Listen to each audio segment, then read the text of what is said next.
नमस्कार दोस्तों, BCR news में आपका स्वागत है। मैं हूं आपका होस्ट एंड दोस्त अजीत शास्त्री। जी हां दोस्तों, जैसे कि आप सभी जानते हैं कि हिंदू युवा वाहिनी पूरे देश के अंदर अपना परचम लहरा रही है और जो आतंक मचा के रखा हुआ है देशद्रोहियों ने, देश विरोधियों ताकतों ने, उनके खिलाफ ये संगठन पुरजोर कोशिश करके उनको ख़त्म करने का प्रयास कर रहा है। जी हाँ, हिंदू युवा वाहिनी एक ऐसी सेना है, हिंदू सेना हम कहेंगे इसको, कि जो पूरे देश के अंदर अपना परचम लहरा रही है और हिंदुत्व को आगे बढ़ाने में पूरा प्रयास कर रही है। जी हाँ, आज ऐसा ही हमें देखने को मिला दिल्ली के अंदर शालीमार बाग में, यानी कि जो विधानसभा है, शालीमार बाग जो विधानसभा है, वहाँ अजय सैनी को उस विधानसभा क्षेत्र का अध्यक्ष बनाया गया है हिंदू युवा वाहिनी द्वारा। तो आइए आपको लेकर चलते हैं उस जगह पर, यानी हैदरपुर के अंदर, जहां पर हिंदू युवा वाहिनी ने अजय सैनी को वहां यानी कि शालीमार विधानसभा क्षेत्र का अध्यक्ष बनाया है। तो आइए आपको लेकर चलते हैं और आपको दिखाते हैं कि किस तरीके से परचम हिंदू युवा वाहिनी का लहरा रहा है पूरे भारत में।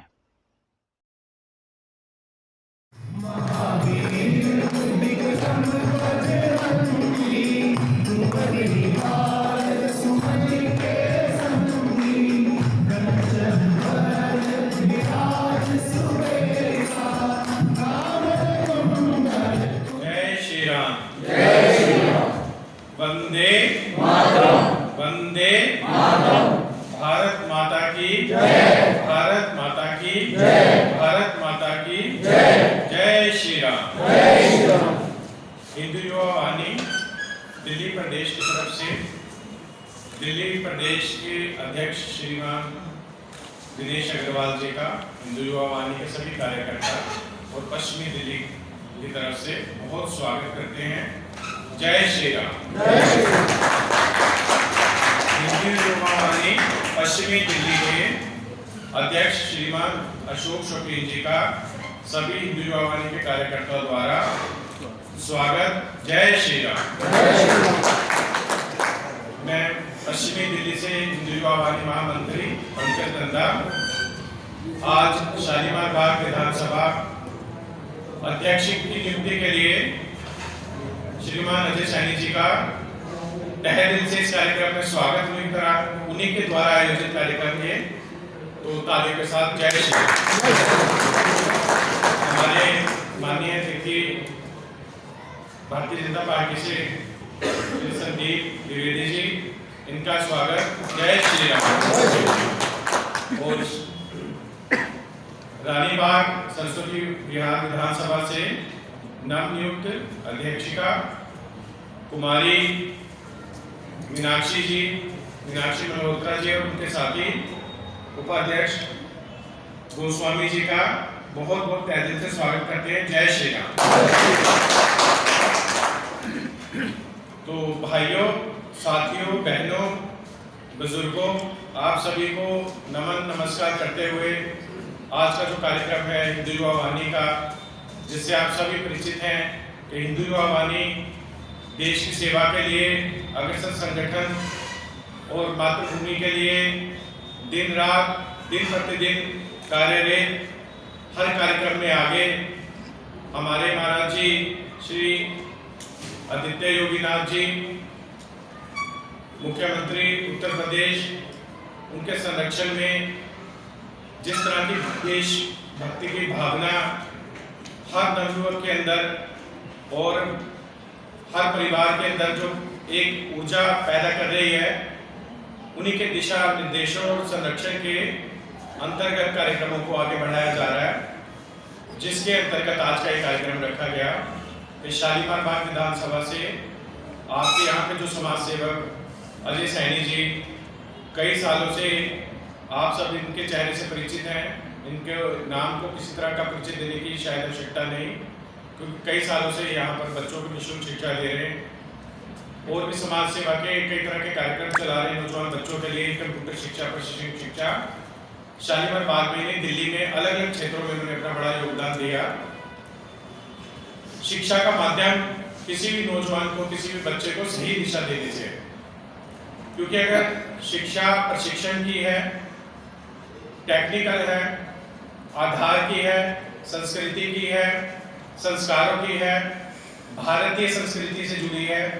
अगर उसको हम सही दिशा निर्देश या सही दिशा की तरफ नहीं ले जाएंगे तो बच्चे का, नौजवान का, किसी भी व्यक्ति का भटकना जो है वो लाजमी है। तो इसलिए शिक्षा का बहुत महत्व है। शिक्षा के कई रूप हैं और वो काम अजय सैनी जी ने किया। तो इन्हीं कामों का प्रयास हिंदू युवा वाहिनी ने, हमारे प्रदेश अध्यक्ष जी, पश्चिमी जिलाध्यक्ष जी, इनको जब इस बारे में बताया गया तो हिंदू युवा वाहिनी की जो नीतियाँ चल रही हैं तो इससे बड़े प्रभावित हुए। उन्होंने हमें तत्काल निर्देश और आदेश दिए कि इस तरह का जो व्यक्ति भारत के लिए पहले से ही अच्छी लोक भलाई कर रहा है उनको अध्यक्ष पद की नियुक्ति दी जाए। जबकि हिंदू युवा वाहिनी में किसी कार्यकर्ता की नियुक्ति भी किसी दौर से होकर गुजरती है, क्योंकि वो संगठन में जुड़ने के लिए आपके अंदर वो संस्कार, वो भाव होने चाहिए कि जिस कारण से आप दूसरों की सेवा कर सको। हिंदू युवा वाहिनी किसी भी कार्यक्रम को, वो देश में किसी भी तरह का लोक भलाई का काम हो, सबसे आगे खड़ा संगठन आपको मिलता है। अभी का बिल्कुल कुछ दिन पहले का उदाहरण आपके सामने टीवी में आया होगा, रिंकू शर्मा का जो मर्डर केस था मंगोलपुरी के अंदर, आप सब जानते होंगे, चैनल में शुरू का। तो जैसे ही उसकी सूचना मिली थी तो हमारे अध्यक्ष जी, प्रदेश अध्यक्ष जी दिनेश अग्रवाल जी और हमारे पश्चिमी दिल्ली के जिला अध्यक्ष जी अशोक शोकीन जी तुरंत वहां पहुंचे। सबसे पहले पहुंचे वाले व्यक्ति बताए, हर चैनल पे इस न्यूज को बताया गया, क्योंकि उनके अंदर भाव है देश सेवा के। संगठन में व्हाट्सएप ग्रुप पे या किसी तरह से मैसेज गया, लेकिन उन्होंने ये इंतजार नहीं किया कि मेरे साथ 5 कार्यकर्ता, 10 कार्यकर्ता, 20 कार्यकर्ता इकट्ठे होंगे तो तब मैं नेतागिरी करता हुआ आगे जाऊंगा। अकेले पहुंच गए। बहुत दूरी पर थे, हम भी थोड़ी दूरी पर थे, दिल्ली से हमें आने में 3:30 शाम तक के बचे। लेकिन जब ये सबसे पहले पहुंचे वहां न्याय दिलाने के लिए तो एक एक करते करते करते करते शाम तक वहां खड़े होने की जगह नहीं। तभी जाके हम किसी को न्याय दिला पाते हैं जब हमारे अंदर वैसे भाव, वैसी इच्छा शक्ति हो। और जब व्यक्ति अकेला चलता है तो उसके पीछे फिर पूरे के पूरे समूह चलने लग जाते हैं। जैसे सबको सूचना मिली कि अध्यक्ष जी वहां पहुंचे हैं तो तुरंत वहां पर इतना जनसमूह हो गया कि सीआरपीएफ ने बैन कर दी। मेहनत करने वालों की सफलता पक्की होती है, युवाओं के हाथ में ही देश की तरक्की होती है। सो बेसिकली सब लोग यहाँ पे युवा है तो अपने लिए हम क्लैपिंग कर सकते हैं, बिकॉज हमारे से ही हमारे देश की शोभा है। तो बहुत अच्छा सर ने मैसेज दिया कि अगर हम स्टेट हैं तो हम डेफिनेटली अपने देश में भी, देश में नहीं तो सोसाइटी में तो सुधार कर ही सकते हैं। तो आई होप आप लोग सब हमारे साथ हैं या हम सब एक साथ हैं, राइट? तो एक और बार बोलेंगे इसी बात पे, जय Shri Ram. Thank you so much. जी हाँ दोस्तों, अब आप देखिए कि अजय सैनी को शालीमार बाग विधानसभा के अध्यक्ष पद से मनोनीत किया जा रहा है। आइए आपको लेकर चलते हैं और दिखाते हैं ये मनमोहक दृश्य आपको।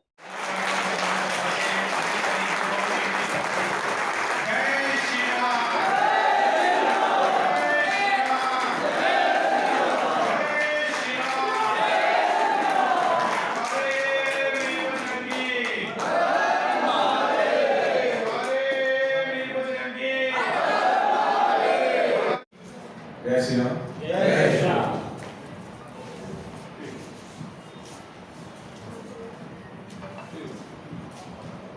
मेरे मन में कुछ हिंदू वाहिनी के लेकर जो है योजना है जो आप लोगों से मैं शेयर करना चाहता हूँ।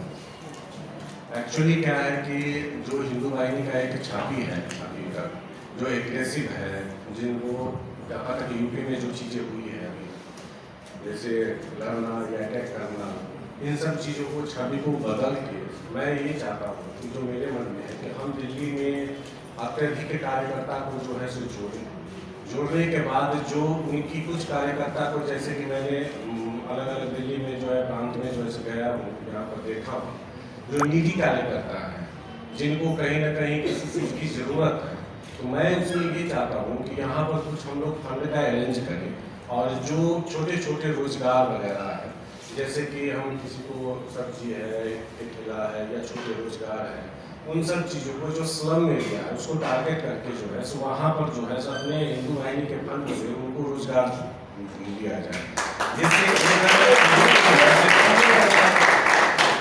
दूसरी चीज़ें हर आदमी जरूरी नहीं है कि जिनको पेमेंट का नीड है या उनको काम चाहिए ही चाहिए। कुछ लोग ऐसे भी होते हैं जिनको कुछ नहीं है, काम कर रहे हैं, अच्छे हैं, खा पी रहे हैं, लेकिन एक मानसिक सुरक्षा की भावना उनके अंदर होता है कि अगर कल के डेट में कुछ हो गया तो कौन खड़ा होगा। तो हमारे जो कार्यकर्ता होंगे उस कंडीशन और हालात में जो हम उनके साथ खड़े रहेंगे कि अगर किसी तरह के पुलिस का प्रॉब्लम होता है या कोई भी सोशल एक्टिविटी में उनके साथ कोई गलत जगह या गलत इन्वॉल्वमेंट से कोई परेशान करता है तो उस मानसिक सुरक्षा के लिए हमारे कार्यकर्ता उनके लिए खड़ा रहेंगे। इससे एक इमोशनल अटैचमेंट आएगा जो आप लोगों से मैं उम्मीद रखता हूँ कि उन चीज़ों को कीजिए। जैसे कि मुसलमान को कांग्रेस नर्क में धकेलते लेकिन वोट उसी को देगा, वो इसलिए देते हैं कि उनके धर्म के रक्षा के लिए कांग्रेस उनके साथ खड़े रहते हैं। हम अपने धर्म के प्रति जो है ज़्यादा डिवोटेड नहीं है, लिबरल रवैया है, जिसके वजह से ये सारी चीज़ें हमें फेस करनी पड़ रही है। तो हमें अपने कार्यकर्ता से इतना इमोशनल टच रखना है कि जिनको अगर नीड नहीं है आपके तो वो कम से कम मेंटली नीड की वजह से हमसे जुड़े रहें, और हम कोशिश करें कि आने वाले 1 साल में कम से कम 1 लाख कार्यकर्ता हमारा हो। और हमसे जहाँ तक सहयोग चाहिए, जिस तरह से चाहिए, हम कोई भी कार्यकर्ता मुझे फोन कर सकता है, मैं उसके लिए जो है तत्पर रहूँगा। बहुत ज़्यादा मैं धर्म के विषय में जो है कभी और मैं बात कर लूँगा या डिबेट कर लूँगा, ना बोल के पहले हम कार्यकर्ता की प्रॉब्लम को सॉर्ट आउट करें, उनकी सेवा करें, उनको सेवा में जोड़ें, ताकि जो है एक नया और बड़े लोग भी जो है तैयार। सिख संप्रदाय ऐसे करते हैं, क्रिश्चियनिटी में आप देखते हैं सबसे ज़्यादा उनका सेवा भाव पर प्राथमिकता रहता है। इसी साथ अपनी बात को उपसंहार करूँगा। जैसे भारतीय जनता पार्टी से अतिथि संदीप जी, इनको आपने आए दिन किसी न किसी चैनल पे जरूर देखा होगा, बड़ा जाना पहचाना चेहरा है, सामाजिक कार्यकर्ता भी हैं और हिंदू युवा वाहिनी में हमारे इस कार्यक्रम में अतिथि भी हैं। उनसे निवेदन करूँगा कि अपने कुछ शब्दों द्वारा निहाल करें। जय श्री राम। जय श्री राम। जय श्री राम। जय श्री राम। बहुत धीरे आवाज आई, कम से कम इस हॉल में तो गूंजनी चाहिए, इतने लोग तो है ना, वह जोर से बोलिए जय श्री राम। जय श्री राम। इसी तरीके से देखिए, अब केंद्र में भी हम हैं और अयोध्या में भी हम हैं, तो किस चीज़ से डरना, किस चीज़ के लिए आवाज़ को हम शांत रखें, और अब भी अगर हम नहीं बोलेंगे तो कब बोलेंगे। सर, सबसे पहले तो सभी हिंदू भाइयों को मेरा नमस्कार, जय श्री राम। मंच पे जो भी सम्मानित लोग बैठे हैं उनको भी मेरा प्रणाम। देखिए, अभी तक हमारे लिए बहुत बड़ा चैलेंज था, या कहिए कि हिंदू बहुत समय से एक संघर्ष कर रहा था कि कैसे वो रामलला को जिस स्थान पर पहुंचाए, या कहें कि उनका जो सिंहासन था उसको न बिठाएं। आज हम उसको कंप्लीट कर चुके हैं और अब हम उनके मंदिर को भव्यता प्रदान कर रहे हैं, उसमें हम दिल खोल के सब लोग सहयोग भी कर रहे हैं। अभी रिसेंटली एक वहाँ की कमेटी का बयान भी आया था कि आप लोग इतना दान मत दो कि हमारे पास रखने के लिए समस्या हो जाए, और हो भी गई है चीज। चांदी की इतनी ईटें वहाँ पहुँची कि उनको ये नहीं पता चला कि कहाँ रखें, सुरक्षा की दिक्कत होगी। अब दूसरा काम हमारे लिए क्या होना चाहिए, ये बहुत महत्वपूर्ण बात है। जिस तरीके से मुगल शासकों ने हमारे इतिहास को तोड़ा मरोड़ा, और उससे ज़्यादा अगर देखिए तो जो मुगल शासक से प्रेरित होके जो अंग्रेजों के कहने पर सत्ता में लोग आए, उन्होंने जिस तरीके से हमारे इतिहास के साथ छेड़छाड़ की, खोल के कहूँगा कि कांग्रेस पार्टी के जितने भी शिक्षा मंत्री रहे अधिकांश मुस्लिम रहे, और उन्होंने खुल के कहीं ना कहीं आप देखिए अकबर और बीरबल, अकबर महान पढ़ाया, बाबर महान, मतलब जो भी अत्याचारी वो तो महान पढ़ाए, लेकिन जो एक्चुअल में महान थे उनके बारे में नहीं पढ़ा। मेरा कहने का तात्पर्य है कि हमें अपने इतिहास की तरफ लौटना पड़ेगा, और अब हिंदू को हिंदुत्व के लिए काम करना पड़ेगा, क्योंकि हिंदुत्व ही एक ऐसी विचारधारा है जिसको पूरे विश्व को लगता है कि अगर हम समाहित हो सकते हैं किसी परिवार में तो वो सनातन परिवार में समाहित हो सकते हैं। और आज हम अपने परिवार को ही उपेक्षित रखे हुए हैं। आज हर हिंदू भाई को कहीं ना कहीं अपने पड़ोस में अगर कोई हिंदू भाई परेशान है तो उसके बारे में सोचना पड़ेगा। विशेषकर मैं जितनी भी हमारी हिंदू बहनें हैं उनसे अनुरोध करूंगा कि अगर कहीं भी किसी भी तरह की समस्या है, कोई भी मुस्लिम व्यक्ति परेशान करता है, किसी भी तरह का आपको लगता है कि किसी पड़ोस में आपकी बहन को कोई परेशान कर रहा है, उसको छिपाने की जरूरत नहीं है, अपने भाइयों को, अपने चाचा को, अपने घर के लोगों को बताने की जरूरत है, क्योंकि आप आज एक बात छिपाएंगे, कल वो हमारे लिए एक नासूर बन के तैयार होगा। इसलिए हिंदुओं के लिए काम करना बहुत जरूरी है, एकजुट होना बहुत जरूरी है। क्यों हम जावेद हबीब के सेंटर पे बाल कटाने जाएं जब हमारे पास एक अच्छे या एक समुदाय के लोग पड़े? क्यों हम मुस्लिम साहित्यकारों के पीछे भागे? हम क्यों उनकी शायरी में खोए जब हमारे पास एक से एक अच्छे ग्रंथ पढ़े? हम क्यों रामायण की बात नहीं करते? क्यों हम अपने जो गीता है उनकी बात नहीं करते हैं? मेरा कहने का तात्पर्य है, हमें कहीं ना कहीं अपनी पुरानी जो सनातन परंपराएं हैं उनसे सीख लेनी पड़ेगी, उनको अपने डेली के प्रचलन में लाना पड़ेगा। उदाहरण के तौर पे बहुत से लोग होंगे शायद रामायण गीता पढ़ते होंगे, बहुत से लोग हैं नहीं पढ़ते हैं। दिन में चाहे भले आप 2 मिनट का समय निकालिए, चाहे भले एक दोहा पढ़िए, लेकिन रामायण का एक दोहा जरूर पढ़िए और उसका अर्थ जरूर समझिए। पढ़ने का मतलब ये नहीं कि आपने पढ़ा उसको पुण्य मिल गया, बल्कि पढ़ने की कोशिश करिए कि उसको दैनिक जीवन में हम कैसे उतार सकते हैं या वो दैनिक जीवन में हमारे कैसे काम आ सकता है। गीता जो लोग हिंदू भाई स्पेशल उनसे कहूँगा कि गीता को जरूर पढ़िए, क्योंकि गीता जितना हमें कट्टर बनाता है उतना हमें सौम्य भी बनाता है। अगर कल को हमें राक्षसों से युद्ध करना पड़ेगा तो हमारा एक हथियार गीता ही है। वही कहता है कि मतलब जैसे कहा जाता है कि कुरुक्षेत्र में श्री कृष्ण ने केवल कहा था कि मैं ही ईश्वर हूँ, बाकी ना मोहम्मद ने कहा है और ना ही ईसाइयों को मानने वाले किसी व्यक्ति ने कहा कि मैं भगवान हूँ, लेकिन कृष्ण भगवान ने सीना ठोक के कहा है कि मैं ही आज हूँ, मैं ही कल हूँ, मैं ही इस धरती पे एकमात्र व्यक्ति हूँ जिससे पूरी दुनिया चलती है। तो हमें गर्व होना चाहिए कि हम कहीं ना कहीं ऐसे धर्म से बिलोंग करते हैं तो आज भी सीना ठोक के कहता है कि हमसे ही दुनिया चलती है और हम ही पूरी दुनिया का सहारा है। भले ही लोग कहते हो कि जमीन चक्री थी, लेकिन साइंस को आना पड़ता है कि जमीन तो गोल है। तो कहीं ना कहीं हमें अपने रूट्स पे लौटना पड़ेगा और अपने हिंदू भाइयों की मदद करनी पड़ेगी। अब हिंदुत्व को मजबूत करना पड़ेगा और कहीं ना कहीं जो जिहाद हमारे खिलाफ चल रहा है कि पॉपुलेशन बढ़ाओ, इनकी मकानों पे कब्जा करो, इनकी बेटियों पे कब्जा करो, उससे हमें कहीं ना कहीं छुटकारा पाना पड़ेगा। एकजुट होकर लड़ना है, बहुत बड़ा युद्ध है और हिंदू युवा वाहिनी इसमें बहुत बड़ा रोल प्ले करेगी। धन्यवाद। हमारे बीच में उपस्थित रानीबाग सरस्वती विहार विधानसभा से अध्यक्ष मीनाक्षी मल्होत्रा जी को मैं आग्रह करूंगा कि अपने 2 शब्द हम सबके बीच में साझा करें। जय श्री राम। जय श्री राम।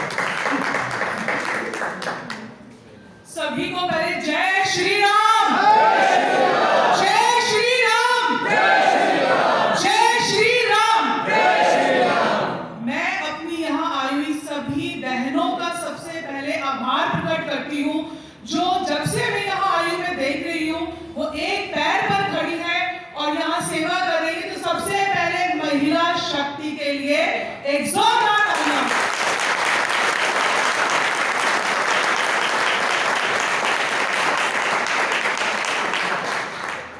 सबसे पहले हम एक महिला है, क्या है, और एक जो महिला होती है, जब महिला आ जाती है तो महिला शब्द ही शक्ति है। क्या है? शक्ति। तो मैं सबसे पहले एक बात ये और कहना चाहूंगी, लेकिन जब वो महिला शक्ति अगर वो कोई हिंदू लड़की है तो वो फिर सिर्फ महिला नहीं, एक शेर भी हो जाती है। क्या हो जाती है? तो हमें इस बात का हमेशा ध्यान रखना है, जो भी बहनें, जितनी भी बहनें यहाँ बैठी हुई हैं, जो ये मुस्लिम लड़के होते हैं, जो इनकी बातों में आ जाती हैं और कहती है प्यार का कोई रंग रूप नहीं होता, कोई जाति और कोई धर्म नहीं होता, तो मैं उन्हें बता दूं मेरी बहनों कि अभी जो ये बेगमपुर में हुआ है, जो अयोध्या में हुआ है, जो बुलंदशहर में हुआ है और जो अभी तक हम सुनते आए हैं और होता रहा है, अगर इसका जाति और धर्म का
सीने की हमारे हिंदू भाइयों ने, हमारी शेरनी बहनों ने। तो सबसे पहले अगर आपको अपनी इज्जत बचानी है और वाकई में एक शेरनी बनना उभरना है, तो मैं हमेशा यही बोलती हूँ कि सबसे पहले अपनी मर्यादा, अपनी सीमाएं, अपनी भारतीय संस्कृति को ना भूले। आप हजार आंगनों में काम करें, आप हजार लोगों के बीच बैठे, लेकिन मैं यहाँ बैठने वाली हर महिला से ये बात जरूर कहना चाहूंगी कि कभी भी वो किसी इस तरह की बातों में ना आए, क्योंकि हम लोग कौन है? हम लोग सनातनी है, हमारा कोई मजहब नहीं है। हम कौन है? हम सनातनी है। कौन है? हमारा धर्म क्या है? सनातन। क्या है? सनातन धर्म। इस बच्ची को नहीं पता बेटा, नहीं पता, कोई बात नहीं, छोटी हो। यही बात है कि हमारे जो संस्कार है ना, हम अपने बच्चों को बचपन से ही संस्कार नहीं देते। हम हमको पाठ पढ़ाते हैं, हिंदू मुस्लिम सिख ईसाई आपस में है भाई भाई। पर क्या आज आपको 2021 में नजर आ रहा है? नजर आ रहा है? ये हमारे वही पूर्वज है, वो गांधी, वो जो पूर्वज जिन्होंने वो जड़ बोई है, वो जड़, वो पेड़ कटा नहीं, वो ही चीज आज यहाँ पर हमें दुख देती है। तो मैं यही कहूंगी कि सबसे पहले जो मेरे यहाँ भाई बैठे हैं, मैं उनसे कहूंगी मुझे आप में पुत्र पिता और भाई नजर आना चाहिए। यहाँ जितनी महिलाएं जुड़ती हैं उन्हें आप में क्या नजर आना चाहिए? पुत्र पिता और भाई, ताकि वो आपके बीच अपने आप को सुरक्षित महसूस कर सके। बाकी मेरी बहनों, आप कहीं कमजोर नहीं हो, आप जहां भी जाओ, किसी भी मैदान में जाओ, बस अपना एक दृढ़ निश्चय करो कि हम जैसे घर से गए हैं हम वैसे ही घर से वापस आएंगे। एक महिला हो, इसमें महिला की बात पहले आगे रखूंगी। जय श्री राम।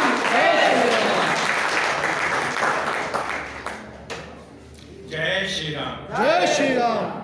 मीनाक्षी बहन ने अपना पूरा कर्तव्य निभाया, हिंदू युवा वाहिनी के साथ साथ हम सबको जगाया। तो ये जगाना ही हमारा काम है।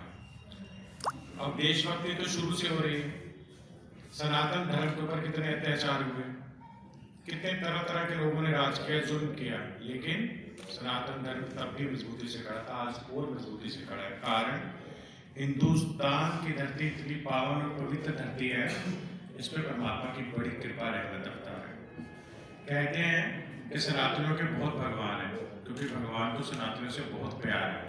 वो हर बार नए रूप में सनातनियों के पास ही आता है।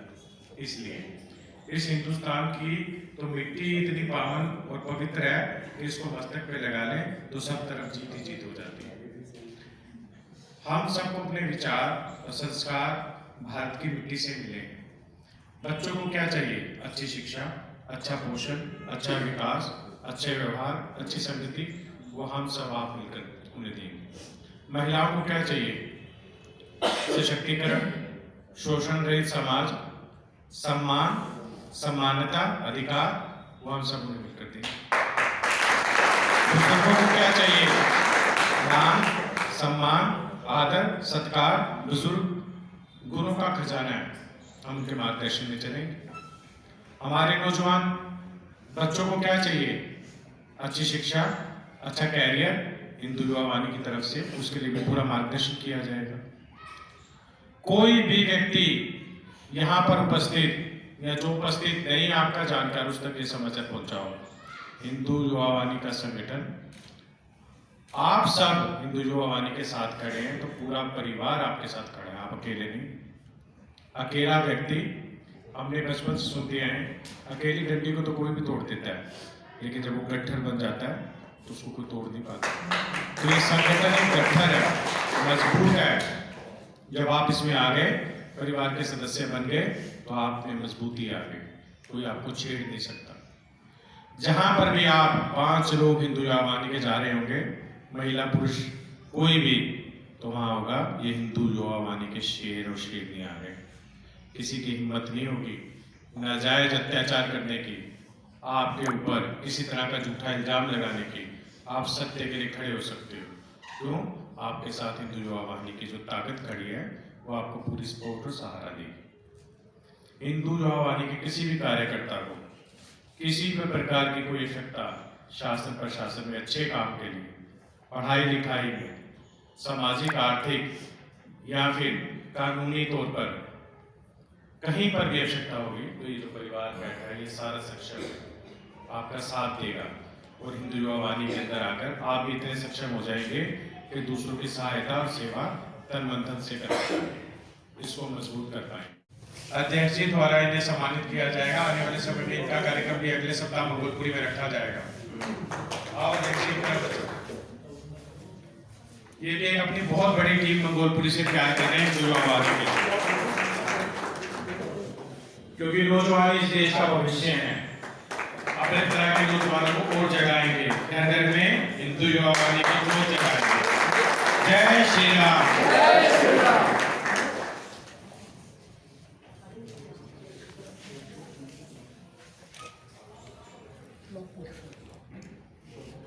शालीमार विधानसभा क्षेत्र में जो हमारी हिंदू युवा वाहिनी की जो टीम बनी है, उनसे आपका परिचय करा दूं। मिस्टर विजेंद्र शर्मा जी, आप आगे आ जाइए। डॉक्टर पुनीत सैनी,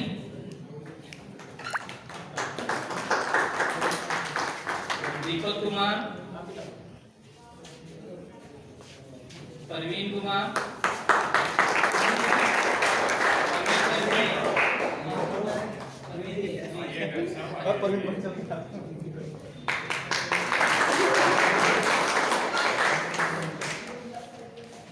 ये हमारे शालीमार विधानसभा क्षेत्र की टीम है जो मेरे साथ सहयोगी है, और हम सब आपका सही दिल से स्वागत करते हैं।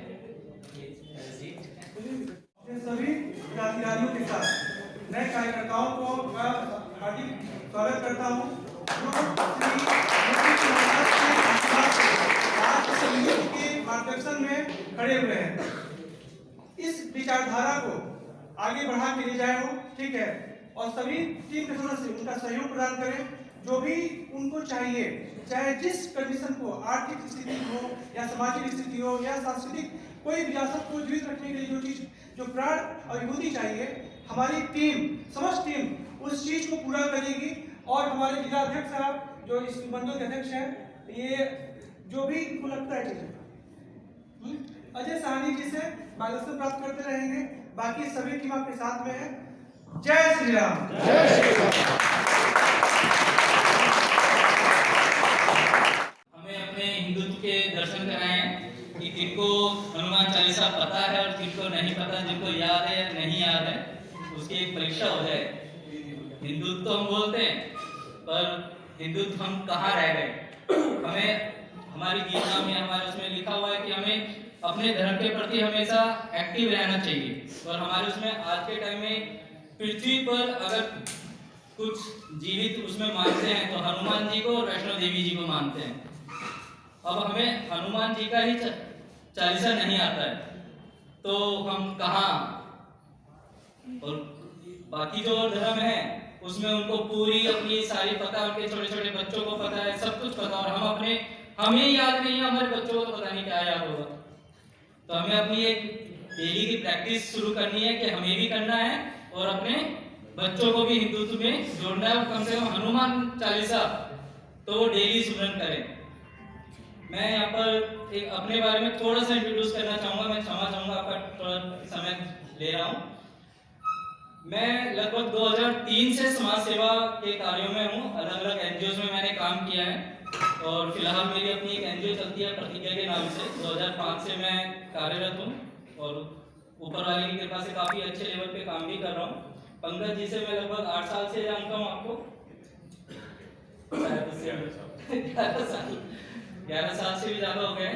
मैं अपने सारे समाज सेवा के काम के साथ साथ अपने हिंदुत्व के लिए भी काम करता था, लेकिन मन में कहीं ना कहीं कुछ संकोच था। और जिन लोगों के साथ मैं काम कर रहा था वो अपने आप को कुछ ज़्यादा एजुकेटेड समझते थे, बड़ी बड़ी पोस्टों पे हैं, बड़ी बड़ी फंडिंग एजेंसीज के सीईओ हैं। तब भी मैं कोई ऐसा काम करता था, वो कहते थे यार अजय तू ये कट्टरवाद और इसकी तरफ कहाँ बढ़ रहा है? और मैं हमेशा ना सहम जाता था कि यार नहीं, मुझे काम करना है। कोई मैसेज आता था तो मैं उनको फॉरवर्ड करूं ना करूं, अपने स्टेटस पे लगाऊं ना लगाऊं, हमेशा कंफ्यूजन में रहता था। बट पिछले कुछ टाइम से मुझे कुछ एक ऐसा एनालाइज हुआ कि नहीं, अगर मैं हिंदू हूं और मैं हिंदुत्व के लिए काम कर रहा हूं तो मुझे छुपाना किससे है? किससे छुपाऊं मैं? मुझे नहीं लगता मुझे छुपाना चाहिए किसी से। वो मैंने अपने आप, कई बार मेरे साथ क्या होता है, मैं मेरे माइंड में कोई क्वेश्चन होता है तो थोड़ा सा मेडिटेशन जानता हूँ, करने लगता हूँ, तो ऑटोमेटिकली कुछ टाइम बाद मेरे अंदर वो आंसर आ जाते हैं। तब मेरे अंदर एक क्वेश्चन उठ रहा था, तो मुझे आंसर मिला क्या, मैं हिंदुत्व के लिए काम कर रहा हूँ, मैं किसी दूसरे का बुरा नहीं कर रहा हूँ। एक छोटे से एग्जांपल से समझाता हूँ, सब ध्यान से समझिएगा, कोशिश कीजिएगा, उसको एक चित्रांकन करिएगा अपने माइंड में। आप अपने घर पे रहते हैं, पैसा कमा रहे हैं परिवार के लिए, आपकी 10,000 रुपया महीने के कमा रहे हैं, मान लीजिए आपकी जरूरतें उससे थोड़ी सी बढ़ रही हैं, आप क्या करोगे? ज्यादा कमाने की कोशिश करोगे?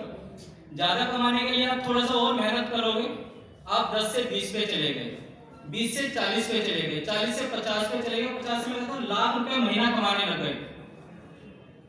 अगर आपकी मेहनत, आपने अपने खाली समय का सदुपयोग किया और 10,000 से 1 लाख की तनख्वाह पे भी पहुंच गए, तो इससे आपके पड़ोसी को क्या प्रॉब्लम?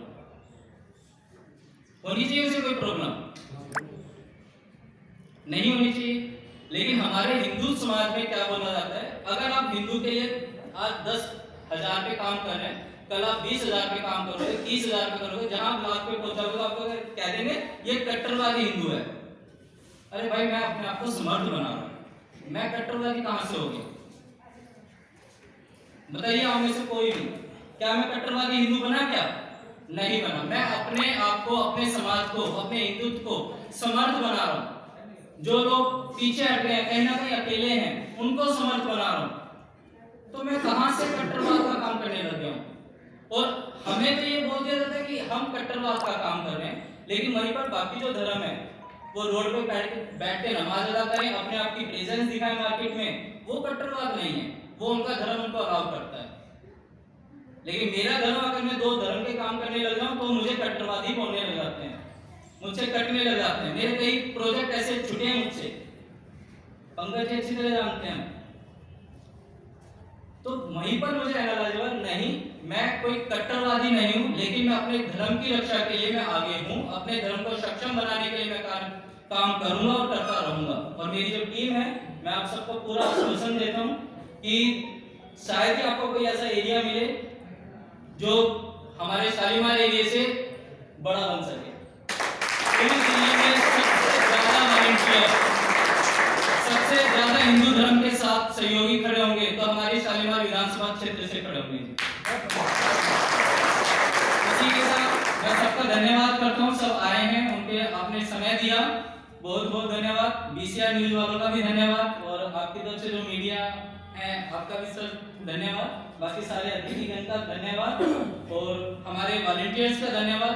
कुछ वॉलंटियर्स आए हैं हमारे प्रतिज्ञा एनजीओ के भी, हमारी टीम जो है प्रतिज्ञा एनजीओ की, जो फीमेल्स यहाँ पर खड़ी हुई हैं, उनका भी सबका थैंक यू। जी कह रहे हैं, बुला दीजिए वॉलंटियर्स को। Okay, please volunteer front of the stage, please come, welcome. ये हमारी प्रतिज्ञा एनजीओ की वॉलंटियर टीम है सर, ये जस्ट नजारा है, शोरूम है, दो राउंड वाला है। स्वागत, जय श्री राम।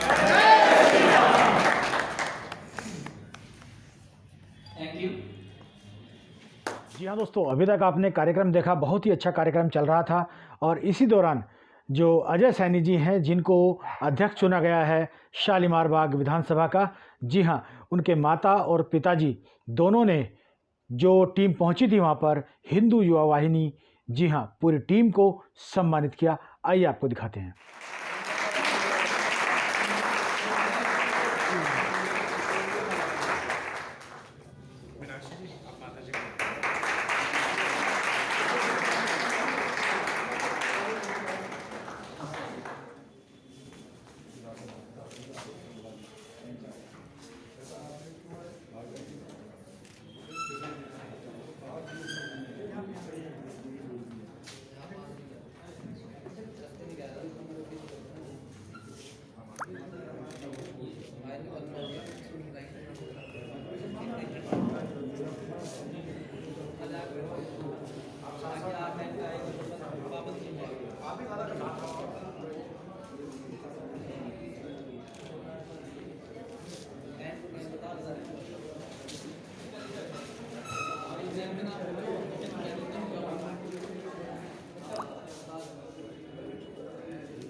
हर कार्यक्रम में भगवान की कृपा आशीर्वाद बहुत आवश्यक होता है। और श्री राम जी के परम भक्त वीर बजरंगबली हनुमान जी, जो कि हर युग में अमर हैं, और जहाँ पर भी श्री राम का नाम लिया जाता है वहाँ पर उनकी हाजिरी उपस्थिति रहती है। उन सब का हम सब मिल करके स्वागत करते हैं, याद करते हैं, उनका आशीर्वाद प्राप्त करते हैं। क्योंकि किसी भी कार्यक्रम में अगर वीर बजरंगबली का आशीर्वाद प्राप्त हो गया तो फिर विजय विजय रहती। कहते हैं ना कि रण वन विपदा ज्ञान हो या जीवन संग्राम, वह विजय एक बार जो बोलो जय श्री राम। जय श्री राम। हनुमान चालीसा का हम सब पाठ करते हैं। तो सबको पूरा साथ देना है, अपनी पूरी ऊर्जा के साथ पाठ करना है, किसी तरह से कुछ शर्माना नहीं। हिंदू जवानी के राष्ट्रभक्त हम सब यहाँ पर उपस्थित हैं, तो गूंज कहाँ तक जानी चाहिए, सब भूल जाना कौन कहाँ दाएं में बैठा है, अपना पूरा ध्यान राम जी के चरणों में लगा के और हनुमान चालीसा का पाठ हो सकता है। आज्ञा है बिल्कुल। जय श्री राम। जय श्री राम।